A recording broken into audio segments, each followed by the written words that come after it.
Mr. Heavyweight Boxing today. Hey, what's up, man? This is Chris, the Nightmare Ariola, and you're watching Mission Boxing. Heavyweight boxing fans, what's the deal? All right, let me give a shout out to the Boxing Voice. Give a shout out to Ness.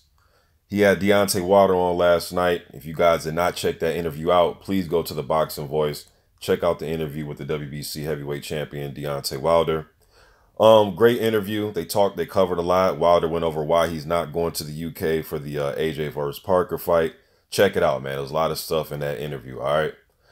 But there was a segment during the interview where Ness was talking to Deontay Wilder about, Ness pretty much just ran off the top 15 of the WBC. And after he ran off the top 15, Deontay Wilder said the fight that could happen is a fight with Adam Kownacki. Now, I know a lot of people, because I was even reading comments on social media, people are like, who the hell is Adam Kownacki? And then they say, oh, that's the guy that beat Arthur Spilka. Where did he come from? So on and so forth, right? Adam is a guy that I've done the videos you see here. I did a prospect watch video on Adam over 2 years ago. Obviously, his biggest win is the Arthur Spilka fight. This is the fight against Kownacki that was on the Wilder Ortiz undercard. This picture right here. All right, so if you guys look on YouTube, do a quick YouTube search. I've been talking about Adam for quite a while now. I've done quite a few videos on him. He was a guy, he got the fight with Spilka. There was a Brazil fight that was rumored that never happened months ago. Him and Jarrell Miller were offered to fight on the when Ortiz and Wilder was first scheduled back last year for November. Remember, that fight didn't take place because Ortiz with the blood pressure meds or whatever. That fight didn't take place. Ortiz felt that, he was dirty, so then they had to reschedule the fight. This fight was off to be on that card, but both guys turned the fight down. They said there wasn't enough on the table. They're like best friends. Seriously, Miller and Kownacki, they're damn near best friends. They grew up with each other in Brooklyn, sparred hundreds of rounds with each other, and they said that they would not fight each other unless it's high stakes. They got to be a lot of money on the table and a shot for like a title. They had to be fighting a title fight or something like that. So they didn't want to fight each other.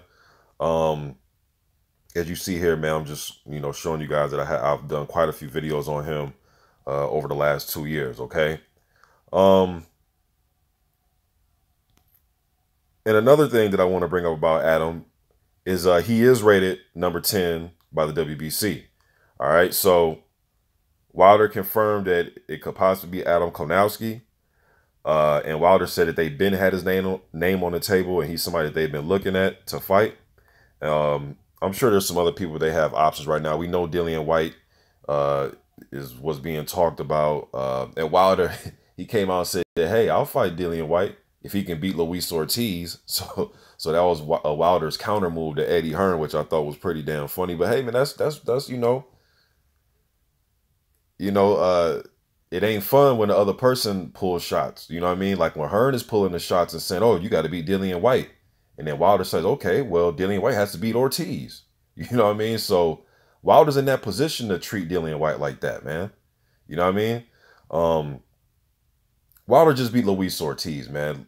Seriously, Luis Ortiz, top 3-4 heavyweight in the world. This right here is the current box rec that I'm screen share I'm sharing right now. This is the current box rec. Ortiz, he has lost the fight. He is down to number 5. At one point, Luis Ortiz was number 1. I actually did a video on that. You can look it up on YouTube when Ortiz was actually rated number 1 on BoxRec. I know BoxRec has their own algorithm, so on and so forth, all right? But Adam Kownacki, though, he is rated number 10 by BoxRec. In this video, let me look for it really quick. Kownacki just didn't come out of nowhere. You know what I mean? There's a video that I did right here. I did a video last summer. I believe this video was in August. And Adam Kownacki was rated number 10 by BoxRec, which he still is, and by ESPN. Right now, he is not currently rated on the ESPN top 10. They have Carlos Takam at number 10 right now. All right. But Kownacki is a bruiser. Even when the fight with Brazil was being rumored, I thought that was an even fight. So I know if you look at his style, you think, oh, he's not deserving. But shit, man. put him in there with Brazil. And I'm telling you, man, like, it's going to be like a even type of fight. Kownacki comes to bang. He's not going to wow you with his physique. He's not going to wow you with hand speed or anything like that. He's the type of guy, put up the high guard, and he's coming forward. You know what I mean? You do not have to go looking for him in the ring. Now, obviously, if he's a fight Deontay Wilder, I would favor Wilder by knockout.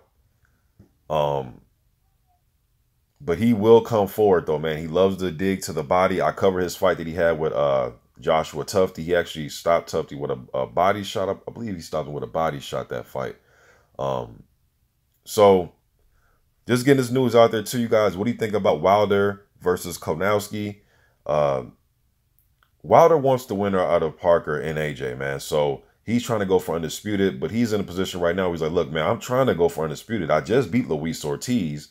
You know what I'm saying? So I want undisputed next. If not, I'm going to do me until I can get an undisputed fight, or until they give me, whoever's going to be the mandatory challenger. I know Dillian Whyte is rated #1 contender by the WBC, but he is not the mandatory challenger as of yet. I know Dominic Brazil really wants to get Wilder in there, and he says on his Instagram account that he's the mandatory, that's what he said on his Instagram. There's nothing has came out official saying that either one of those guys are the mandatory. So, and to me, I know Luis Ortiz wasn't the mandatory, but come on, man. Sometimes there's exceptions sometimes. And I think Luis Ortiz was the exception, no matter who would have fought him, whether it had been Parker or whether it had been Joshua. Well, he was actually Joshua's mandatory, but you guys know what I'm saying, man. Luis Ortiz was one of them dudes. He was one of them top 3 or 4 dudes, all right? Kind of like how the same way you would look at Povetkin, Ortiz, or if Tyson Fury comes back, he's in that ilk, you know what I mean? So, just informing you guys what Deontay Wilder said. What do you think about the fight? I think it'd be entertaining. Kownacki will come to fight, like I said. He's a bleeder, so he's going to be bleeding all over the place, coming forward, throwing shots. You know what I'm saying? I've been following Kownacki for a while now, so even if he doesn't get a Wilder shot, I still want to see Kownacki in there with some of these other guys that are in the WBC top 10. All right, look at the number 10 guy, Ajay Kabayel. You may say, who the fuck is that? His last fight, he beat Derek Chisora. That's one of Dillian Whyte's best wins. You know what I mean? So, I really want to see Oscar Rivas down here at number 11. I'd really like to see Oscar Rivas get a fight. Rivas against Kownacki would be a good fight. If you put Kownacki in there with Charles Martin, I might slightly favor Kownacki in that fight. You know what I'm saying? Like, I'm telling you, he's not as bad as, you don't look at his physique and things like that, man. So he's not too far behind some of these guys, man. I'm just being honest with you. But hey, don't take my word for it. Go check his fights out. Come to your own conclusion about it. I'm gone.